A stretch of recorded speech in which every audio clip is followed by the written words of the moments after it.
Hi guys.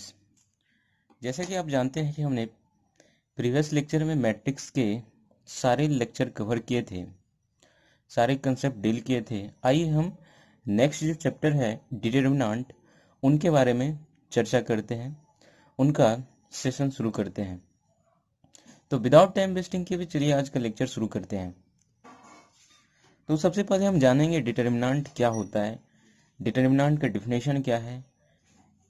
इसको हम दो तरह से डिफाइन करेंगे। ओके, तो आइए फर्स्ट जो वे होता है डिफाइन करने का वो हम समझते हैं। ओके, तो फर्स्ट जो मेथड होता है यानी फर्स्ट वे जो होता है डिफाइन करने का वो हम सबसे पहले चर्चा करेंगे। वो क्या है कि to every square matrix A is equal to A I J of order N can associate a number, that number real और complex or expression is called determinant of the square matrix A, where A ij is equal to ijth element of square matrix of A. Okay, क्या इसका मतलब है उसको समझने का कोशिश करते हैं।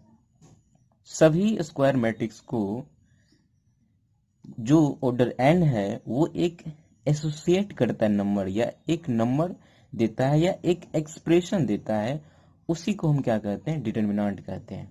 ओके, इनके सेकेंड मेथड की डिफिनेशन के बारे में हम चर्चा करेंगे और उसके बाद हम जब एग्जांपल लेंगे तो आपको पूर्ण रूपेण से डिटरमिनेंट का मतलब समझ आ जाएगा। तो आइए इनके सेकेंड मेथड जो डिफिनेशन का होता है उनके बारे में चर्चा करते हैं। सेकेंड वे जो होता है इसको डिफाइन करने का, दैट इज डिटरमिनेंट को आप इसको एज ए फंक्शन के रूप में ट्रीट कर सकते हैं, यानी डिफाइन कर सकते हैं। यानी आप डिटरमिनेंट को एक फंक्शन मान सकते हैं जिसमें हम इनपुट देंगे वो सारी स्क्वायर मैट्रिक्स और आपको एक आउटपुट के रूप में रियल नंबर मिलेगा और रियल और कम्प्लेक्स या एक्सप्रेशन आपको मिलेगा। तो क्या है वो एक्सप्रेशन या क्या वो डिफिनेशन है, तो उनके बारे में थोड़ा जानते हैं। f is a function from m to k where f is equal to k and a belongs m and k belongs k। क्या है ये चीज, इनको समझते हैं थोड़ा। m जो है ये सेट ऑफ, कैपिटल M जो है ये सेट ऑफ स्क्वायर मैट्रिक्स को डिनोट करता है, set of square matrix. Okay, and capital K जो है ये आपको डिनोट करता है set of numbers, set of numbers. Okay, जो कि क्या हो सकता है, रियल भी हो सकता है और कम्प्लेक्स भी हो सकता है और समटाइम्स आपको एक्सप्रेशन भी दे सकता है जब हम वेरिएबल इनपुट में यूज करेंगे। ओके, और ये F A is equal to K जो है ये के आपको आउटपुट के रूप में मिल रहा है और एफ ए को ही क्या बोलेंगे हम, एफ ए को बोलेंगे determinant of A, determinant of A. Okay, और ये स्मॉल के जो है वो कैपिटल के में बिलोंग करेगा और के जो, चूंकि आप कैपिटल के जो है सेट ऑफ नंबर्स है और ए जो है कैपिटल एम में बिलोंग करेगा, ए कोई स्क्वायर मैट्रिक्स है। ओके, तो आपको हम बता दिए डिफिनेशन दोनों तरह से, डिटरमिनेंट को फर्स्ट वे में और डिटरमिनेंट को सेकेंड वे में आप इसको कैसे डिफाइन कर सकते हैं।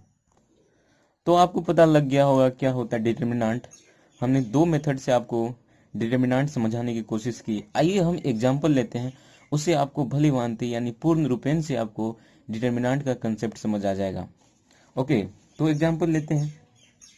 मान लीजिए कि कोई square matrix A is equal to दिया हुआ है A B C D. Okay, ये 2x2 ऑर्डर का है और आपको ये पता होना चाहिए कि हम सिर्फ स्क्वायर मैट्रिक्स का ही डिटरमिनेंट निकाल सकते हैं। हालांकि हम आपको ये रिमार्क के रूप में भी लिखाएंगे।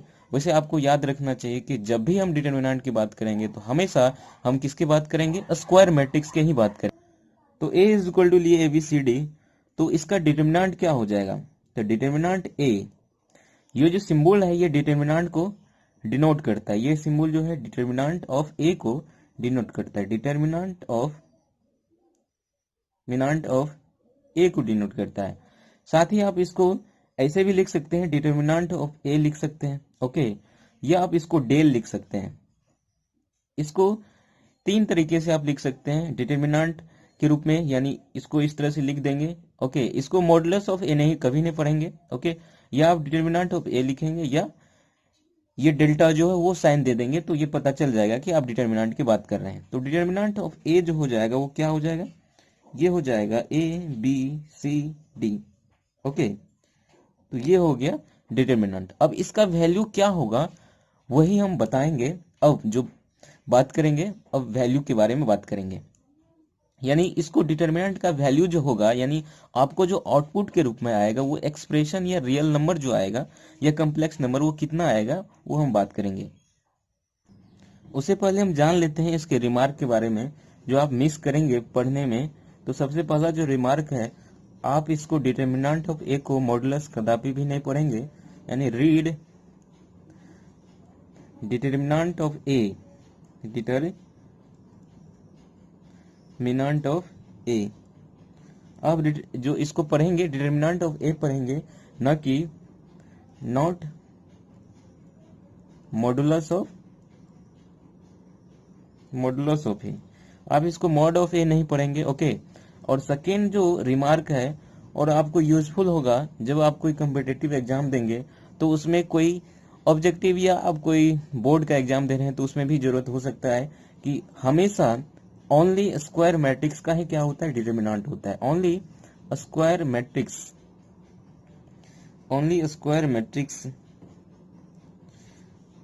मैट्रिसेस लिखें, matrices have what, determinant. Okay, और यूं कहें कि ओनली हम स्क्वायर मैट्रिक्स का ही डिटर्मिनेंट निकाल सकते हैं।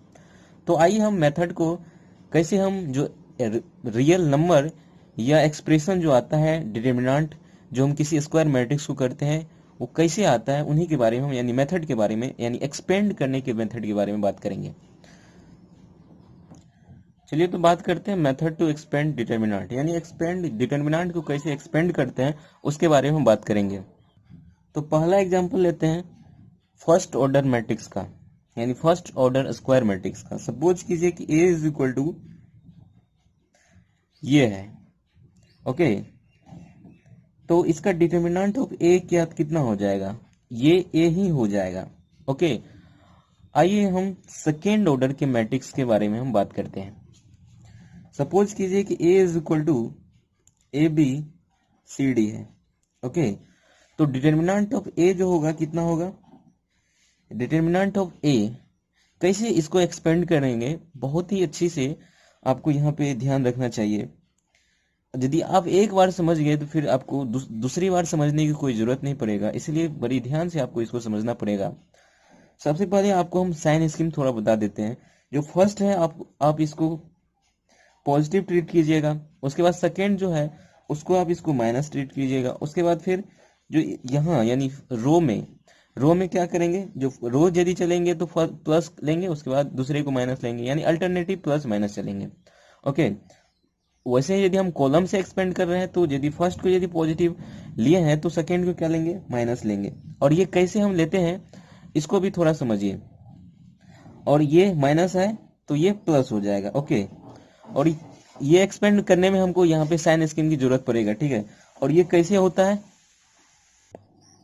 तो यदि आपको i प्लस जे क्या हो, इवन नंबर मिले तो आप उसको पॉजिटिव ट्रीट कीजिएगा।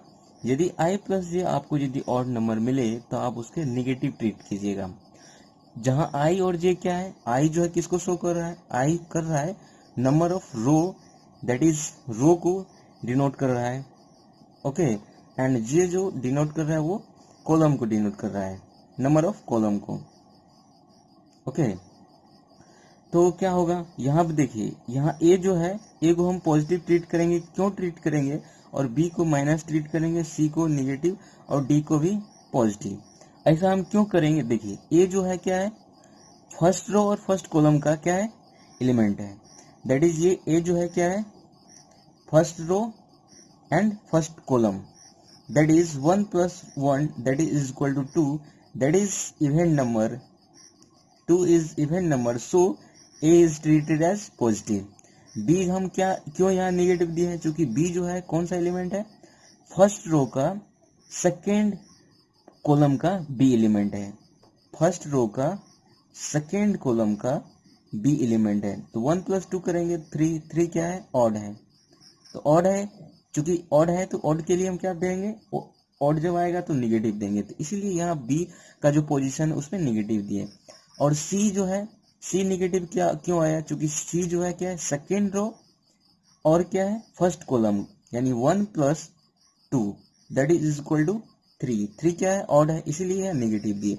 डी पॉजिटिव क्या है, क्यों आया, क्योंकि डी जो है सेकेंड रो है और सेकेंड कॉलम है, यानी 2 + 2 is equal to 4, 4 is what, even number, so D is treated as positive। और यहाँ आपको प्लस माइनस लिखने की जरूरत नहीं है, आपको ये सारा चीज दिमाग में ही सेट करना होगा जब भी हम एक्सपेंड करेंगे। तो आइए हम जो एक्सपेंड करके होगा कितना होगा वही हम बात करते हैं। तो determinant of A is equal to क्या होगा, A B C D, okay, this is equal to, आप क्या कीजिए यहाँ बड़ी ध्यान से अब देखना पड़ेगा आपको। यदि फर्स्ट रो से एक्सपेंड करते हैं, हम लिखते हैं एक्सपेंड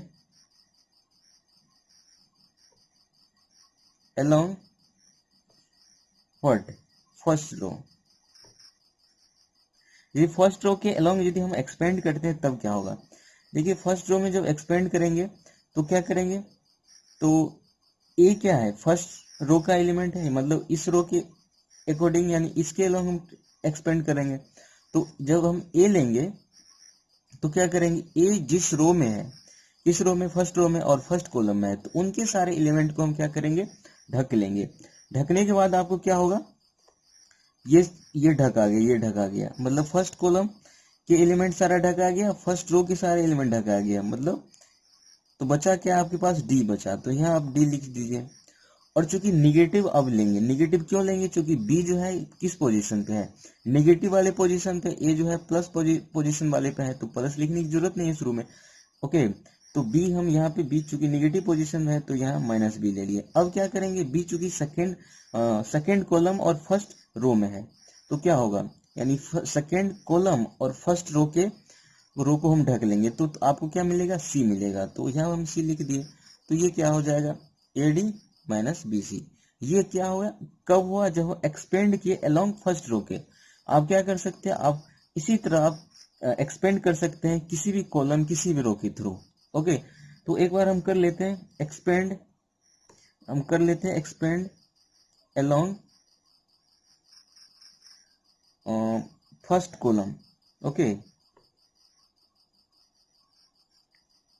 फर्स्ट कॉलम के अलोंग यदि हम एक्सपेंड करेंगे तो क्या होगा, तो क्या होगा, देखिए ए, चूंकि ए को हम ये लिखने के प्लस माइनस यहाँ जरूरत नहीं, ठीक है, ये आपको दिमाग में सेट करना होगा। यहाँ प्लस है तो इसी क्या होगा, माइनस होगा, अल्टरनेटिव प्लस माइनस, ओके। तो ए लिए, ठीक है। तो अब ए लेंगे तो क्या करेंगे, ए चूंकि फर्स्ट रो में और फर्स्ट कॉलम में, तो फर्स्ट रो और फर्स्ट कॉलम को ढक लेंगे तो आपको बचेगा डी, डी बचेगा, तो डी यहाँ ले लिए। अब चूंकि सी लेंगे तो सी लेंगे, चूंकि निगेटिव पोजिशन में है तो माइनस ले लिए सी। अब क्या करेंगे, सी जिस रो में है, सेकंड रो में और फर्स्ट कॉलम में है, तो सेकंड रो के सारे एलिमेंट को ढक लेंगे और क्या करेंगे, फर्स्ट कॉलम को ढक लेंगे, तो बचेगा क्या आपके पास, बी बचेगा, तो यहाँ बी लिख दिए। तो this is equal to what, A D minus C B या B C, this is same, A D minus B C, यहाँ भी A D minus B C आया। मतलब ये हुआ कि आप किसी भी रो या किसी भी कॉलम के थ्रू आप यदि एक्सपेंड करते हैं डिटर्मिनेंट को तो आपको सेम रिजल्ट मिलेगा, ओके। आइए हम थर्ड ऑर्डर डिटर्मिनेंट को एक्सपेंड करते हैं। सपोज कीजिए कि a इज इक्वल टू आपको दिया है मैट्रिक्स जो है थर्ड ऑर्डर का, ये है A B C D E F G H I, okay. ये 3x3 ऑर्डर का, दैट इज थर्ड ऑर्डर का स्क्वायर मैट्रिक्स है। तो डिटर्मिनेंट ऑफ ए क्या कितना हो जाएगा, दिस इज इक्वल टू लिखेंगे A B C D E F G H I, okay. अब इसको एक्सपेंड करते हैं, expand along first row, first row के अलोंग इसको एक्सपेंड करते हैं तो क्या हो जाएगा। अब ए को क्या लेंगे, यदि फर्स्ट रो के अलोंग करते हैं तो ए को प्लस लेंगे, बी को माइनस लेंगे। हम थोड़ा यहाँ पे लिख देते हैं ताकि आपको समझ आए, लेकिन यहाँ लिखने की जरूरत नहीं है। जब भी आप क्वेश्चन सॉल्व कीजिएगा तो ए प्लस होगा, बी माइनस होगा और सी क्या हो जाएगा, प्लस हो जाएगा, प्लस माइनस मतलब अल्टरनेटिव प्लस माइनस लेंगे, ओके। तो ए यदि लेते हैं तो क्या करेंगे, ए ले लिए, तो ए ले लिए तो क्या होगा, ए जिस रो में है, जिस रो में यानी फर्स्ट रो में है और फर्स्ट कॉलम में है, तो इसको ढक लेंगे और इसको ढक लेंगे, तो बचेगा क्या आपके पास, ई बचेगा, एफ बचेगा, एच और आई बचेगा। दैट मीन्स आपको जो मतलब टू ऑर्डर का अब डिटर्मिनेंट बच जाएगा। तो ये हो जाएगा, उसमें जो एलिमेंट होगा ई होगा, एफ होगा, एच आई होगा। ओके, अब चूंकि अब बी लेंगे, चूंकि बी जो है नेगेटिव पोजीशन में है तो माइनस बी ले लिए। अब क्या होगा, देखिए बी किस रो में है, फर्स्ट रो में है और क्या है, सेकंड कॉलम में। तो सेकंड कॉलम के सारे एलिमेंट को ढक लेंगे और फर्स्ट जो रो में है उसके सारे एलिमेंट को ढक लेंगे। तो बचेगा क्या आपके पास, डी बचेगा, एफ बचेगा, जी बचेगा, आई बचेगा। तो इसमें जो एलिमेंट हो जाएगा तो क्या होगा, तो ये कितना हो जाएगा, क्योंकि बी जो है क्या फर्स्ट रो में है और सेकंड कॉलम में, तो ढक लेंगे सेकंड कॉलम को, फर्स्ट रो को ढक लेंगे, तो आपको बचेगा एलिमेंट डी, एफ, जी, आई। तो यहाँ लिख लेंगे डी, एफ, जी, आई। ओके, अब आते हैं किस पे, सी पे आते हैं। तो सी लिखेंगे, चूंकि प्लस पोजीशन है तो प्लस सी लिखिए। अब डिटर्मिनेंट का साइन देंगे, और चूंकि सी सेकेंड थर्ड कॉलम में और फर्स्ट रो में है तो थर्ड कॉलम को ढक लेंगे और फर्स्ट रो को ढक लेंगे। तो आपके पास जो एलिमेंट होगा क्या होगा, डी, ई, जी, एच होगा। तो यहाँ लिख लेंगे डी, ई, जी, एच। तो अब ये क्या हो गया, सेकेंड ऑर्डर का डिटर्मिनेंट हो गया। तो आप तो अब पता है आपको सेकेंड डिटर्मिनेंट को कैसे हम एक्सपेंड करते हैं। तो आप क्या कीजिए, इसको क्या कीजिए, रो के अलोंग कर सकते हैं, कॉलम के अलोंग इसको एक्सपेंड कर सकते हैं। तो आइए हम इसको रो के अलोंग यानी फर्स्ट रो के अलोंग इसको एक्सपेंड करते हैं, कितना होगा। तो यहाँ क्या होगा, ई चूंकि प्लस पोजीशन है तो ई लिख दिए, ठीक है। उसके बाद क्या है, अब इसको ढक लेंगे और यानी फर्स्ट रो को ढक लेंगे, और चूंकि फर्स्ट कॉलम है तो इसको ढक लेंगे तो आई होगा, तो आई लिख दिए, ठीक है। उसके बाद चूंकि एफ जो है नेगेटिव पोजीशन है तो माइनस लिख दिए, और चूंकि सेकेंड कॉलम है और फर्स्ट रो है तो इसको ढक दिए, इसको ढक दिए, तो एच हो गया, तो एच लिख दिया, ठीक है। तो उसी तरह क्या करेंगे, इसको भी करेंगे, तो और ये कितना हो जाएगा, माइनस बी, और इसमें अंदर में क्या हो जाएगा, सेम प्रोसेस करेंगे। तो कितना हो जाएगा, इसको ढक लेंगे, इसको ढक लेंगे, इधर भी यहाँ भी हम क्या करेंगे, फर्स्ट रो के लॉन्ग एक्सपेंड करते हैं। तो आपको यहाँ पे कितना मिल जाएगा, यदि डी लेते हैं तो डी लेंगे तो आई हो जाएगा। उसके बाद एफ लेंगे तो क्या हो जाएगा, एफ लेने के बाद इसको ढकेंगे, जी बचेगा, तो यानी एफ इंटू जी हो जाएगा। ओके, और यहाँ कितना हो जाएगा, सी, और अंदर में क्या होगा, जब डी लेते हैं तो क्या होगा, यानी फर्स्ट रो और फर्स्ट कॉलम को ढकने के बाद आपके पास जो एच मिलेगा, तो यहाँ एच लिख दिए। ओके, और ई चूंकि माइनस पोजीशन में तो माइनस लिए ई, और उसके बाद ई चूंकि सेकेंड कॉलम और फर्स्ट रो में है तो सेकेंड कॉलम और फर्स्ट रो को ढकेंगे तो जी बचेगा, तो ई इंटू जी। तो ये कितना हो जाएगा। ओके, तो आपको जो कैलकुलेशन करने के बाद मिला वो मिला कि A I minus E H minus B D F plus F G, B F G plus C D H minus C E G. Okay, तो आपने इतना लोचा करके इसको एक्सपेंड करके इतना रिजल्ट लाइए। आइए हम आपको इसका ट्रिक बताते हैं, ट्रिक है या इसी को हम जनरलाइज करके शॉर्ट कर दिए हैं। ओके, तो डिटर्मिनेंट ए जो कितना है आपको, हमको किसका निकालना है, ये है निकालना है A B C D E F G H I.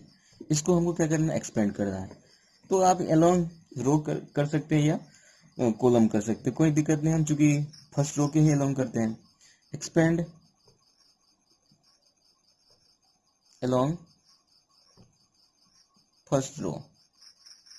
Okay, first row के अलोंग इसको एक्सपेंड करेंगे, चूंकि ए को जब भी आप किसी के अलोंग एक्सपेंड करते हैं रो या कॉलम को, तो सबसे पहले आपको साइन स्कीम दिमाग में सेट कर लेना चाहिए। साइन स्कीम क्या है, प्लस माइनस अल्टरनेटिव करेंगे, तो ये सिंपल चीज आपको बता ही दिया है। तो ए को ट्रीट करेंगे प्लस, बी को माइनस, सी को क्या करेंगे, प्लस ट्रीट करेंगे। तो आइए क्या करते हैं, सिंपल सा चीज करेंगे, ए लिए, ठीक है, फर्स्ट रो अलोंग कर रहे हैं तो क्या करेंगे, फर्स्ट रो के कॉलम को ढक लेंगे, फर्स्ट रो के सारे एलिमेंट को ढक लेंगे, और चूंकि ए जो है फर्स्ट कॉलम में है तो इसके एलिमेंट को ढक लेंगे, तो आपके पास क्या बचेगा, ई एफ एच आई बचेगा। तो आपको यहाँ पे करना क्या है, इस रूल को फॉलो करना है, दिस माइनस दिस। इसका क्या मतलब है, इसका ये मतलब है जब जब यानी फर्स्ट रो के अलोंग एक्सपेंड कर रहे हैं तो आपको क्या करना है, ई इंटू आई करना है, माइनस क्या करना है, एफ इंटू एच करना है। मतलब जो एरो का डायरेक्शन उस एरो के डायरेक्शन के अनुसार मल्टीप्लाई करेंगे, और माइनस जो करेंगे इस एरो के डायरेक्शन के अनुसार इसको माइनस करेंगे। ओके, तो ए लिए तो क्या करेंगे, ई इंटू आई करेंगे, तो ई इंटू आई कर दिए, minus F into H. Okay, अब चूंकि बी चूंकि नेगेटिव पोजीशन में तो माइनस बी दे दिए। ओके, अब क्या करेंगे, अब बी चूंकि सेकंड कॉलम है तो इसको ढक लिए, और चूंकि फर्स्ट रो में है तो इसको ढक लिए। तो आपको तो बचा एलिमेंट क्या है, डी बचा, एफ बचा, जी बचा, एच बचा। तो आपको क्या करना है, इस ये जो एरो का डायरेक्शन, उस एरो के डायरेक्शन को समझिए। तो क्या करेंगे, क्योंकि ये तो बचा के ढकने के बाद मतलब डी बचा, आई बचा और एफ बचा, जी बचा। तो डी इंटू आई करेंगे। ओके, अब माइनस क्या करेंगे, एफ इंटू जी करेंगे। तो यहाँ क्या करेंगे, डी इंटू आई माइनस एफ इंटू जी। ओके, अब चूंकि सी, अब सी पाइए तो प्लस, चूंकि प्लस पोजिशन में प्लस सी लेंगे। ओके, और क्या करेंगे, चूंकि ये थर्ड कॉलम है और फर्स्ट रो में है तो थर्ड कॉलम को ढक लेंगे और फर्स्ट रो को ढक लेंगे। तो आपके पास एलिमेंट जो बचेगा डी, ई, जी, एच बचेगा। तो इस रो के डायरेक्शन को फिर यहाँ अप्लाई करेंगे। तो डी इंटू एच करेंगे या माइनस ई इंटू जी करेंगे। तो D H minus E G. Okay, तो आइए इसको कैलकुलेट करते हैं। तो E I minus A F H minus B D I plus B F G plus C D H minus C E G. Okay, तो ये आपको आ गया। यदि बोर्ड की तैयारी कर रहे हैं तो जो हम फर्स्ट जो मेथड बताएं उसको कीजिए स्टेप बाय स्टेप, और यदि आप कॉम्पिटिटिव एग्जाम में इसको एक्सपेंड कर रहे हैं किसी डिटरमिनेंट को तो इसको फॉलो कीजिए। ओके, तो आइए हम आपको रिमार्क के रूप में ले चलते हैं। तो पहला जो रिमार्क है वो है कि एक्सपेंड अलोंग एनी रो और column result will be same. मतलब आप डिटरमिनेंट को किसी भी कॉलम या किसी भी रो के अलोंग यदि एक्सपेंड करते हैं तो रिजल्ट में कोई फर्क नहीं पड़ेगा, दैट इज सेम रहेगा। ओके, और सेकेंड जो रिमार्क है वो है कि एक्सपेंड अलोंग दैट रो और column which has maximum zero. मतलब आपको एक्सपेंड डिटरमिनेंट का करना है तो उस रो या कॉलम के अलोंग कीजिए जिस रो या कॉलम में आपको मैक्सिमम जीरो मिले। आप इसको समझ सकते हैं। आइए आपको हम एग्जांपल देते हैं, उससे आपको क्लियर हो जाएगा कि हम ऐसा क्यों बोल रहे हैं। सपोज कीजिए कि ए इज इक्वल टू है, आपको मैट्रिक्स जो है 0 0 1 दिया है, 1 2 3 4 5 6 है। ओके, और ये 3x3 ऑर्डर का स्क्वायर मैट्रिक्स है ही, और इसका डिटरमिनेंट हमको निकालना है, दैट इज इक्वल टू कितना हो जाएगा, 0 0 1 1 2 3 4 5 6। क्या करना है, इसको एक्सपेंड करना है। तो आप एक्सपेंड क्या कर सकते, किसी भी रो किसी भी कॉलम के अलोंग कर सकते हैं, रिजल्ट में कोई फर्क नहीं पड़ेगा। लेकिन फर्क तो मतलब आपको कैलकुलेशन में दिक्कत ना हो इसलिए ऐसा सुझाव दिया गया है कि आप उस रो या कॉलम के थ्रू एक्सपेंड कीजिए जहां आपको मैक्सिमम जीरो मिले। तो हम क्या करते हैं, एक्सपेंड अलोंग फर्स्ट रो। क्योंकि आपको फर्स्ट रो में मैक्सिमम जीरो यानी 2 0 मिल रहा है, इसीलिए हम फर्स्ट रो के अलोंग करेंगे, एक्सपेंड अलोंग फर्स्ट रो। ऐसा क्यों बोल रहे हैं, क्योंकि आपको जब हम जीरो से किसी चीज को मल्टीप्लाई करते हैं तो जीरो ही आता है, इसीलिए चूंकि हमको कैलकुलेशन में क्या आता है, एक्सपेंड करने में हमको मल्टीप्लाई करना पड़ता है, इसीलिए मल्टीप्लाई। यदि उससे छुटकारा पाने के लिए हम उसके अलोंग चलेंगे जहां हमको क्या मिले, मैक्सिमम जीरो मिले। तो जीरो लिए, ठीक है, जीरो लिए, और चूंकि प्लस पोजिशन में जीरो से किसी भी चीज को मल्टीप्लाई करेंगे तो कोई फर्क नहीं पड़ेगा, फिर भी कुछ लिख लेते हैं। जो zero first row first column है तो इसको ढक लीजिए और फर्स्ट रो को ढक लीजिए। तो आपको बचेगा क्या, 2 3 और 5 6। तो 2 इंटू 6 कीजिए और माइनस क्या कीजिए, 3 इंटू 5 कीजिए। 2 इंटू 6 माइनस 3 इंटू 5। ओके, और जीरो यहाँ पे क्या है, जीरो सेकंड जो है नेगेटिव पोजीशन में तो माइनस दे दिए।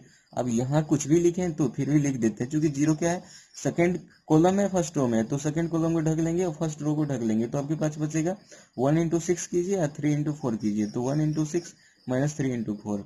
ओके, और चूंकि 1 आ गया तो 1 चूंकि प्लस पोजीशन है तो 1 लिख दिए। ओके, तो क्या होगा, 1 थर्ड कॉलम है फर्स्ट रो में, तो थर्ड कॉलम को ढक लीजिए, फर्स्ट रो को ढक लीजिए। तो बचेगा क्या, 1 इंटू 5 कीजिए, उसके बाद 2 इंटू माइनस कीजिए 2 इंटू 4। तो 1 इंटू 5 माइनस 2 इंटू 4, तो ये कितना हो जाएगा, तो ये तो जीरो ही होगा। ठीक है, zero minus zero plus 1, 1 into 5 minus 2 into 4 that is 8, और this is equal to what, तो 5 माइनस 8 दैट इज माइनस 3। तो ये आ गया आपको।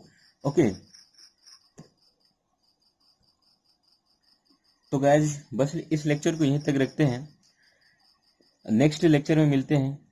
ओके, यदि आप हमारे चैनल पे नए हैं तो हमारे चैनल को आप सब्सक्राइब कर सकते हैं। वीडियो अच्छा लगे तो लाइक कीजिए, अपने दोस्तों के साथ शेयर तो जरूर कीजिए ताकि हम मोटिवेटेड रहें और आप लोगों के लिए इसी तरह बहुत सारा मैथमेटिक्स का सारा वीडियो फ्री ऑफ कॉस्ट आप तक प्रोवाइड करा सके level of JEE mains and all the engineering entrance competitive exams.